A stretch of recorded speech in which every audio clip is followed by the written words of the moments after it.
కల్తీ దగ్గుమందు వ్యవహారం దేశంలో సంచలనం సృష్టిస్తోంది.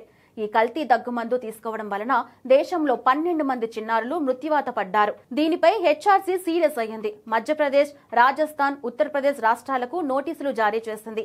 ఈ నోటీసులపై వెంటనే స్పందించాలని ఆదేశించింది. అదేవిధంగా ఈ కల్తీ ఔషధాలపై దర్యాప్తు చేపట్టాలని కేంద్ర ఆరోగ్య శాఖ, drugs control general of India, central drugs standard control organisation, director general of health services లను ఆదేశించింది. కల్తీ మందుల వ్యవహారానికి సంబంధించి శాంపిల్స్ సేకరించి నివేదికలను సమర్పించాలని రాష్ట్రాల ఆరోగ్య శాఖకు ఆదేశించింది. ఇటీవల రాజస్థాన్, మధ్యప్రదేశ్ రాష్ట్రాల్లో కల్తీ దగ్గుమందు తాగి 12 మంది చిన్నారులు మృతి చెందారు. దీనిపై హెచ్ఆర్సీలో పలువురు పిటిషన్లు దాఖలు చేయడంతో జోక్యం చేసుకుని నోటీసులు జారీ చేసింది. కల్తీ కంపెనీలపై కఠినమైన చర్యలు తీసుకోవాలని హెచ్ఆర్సీ ఆదేశించింది.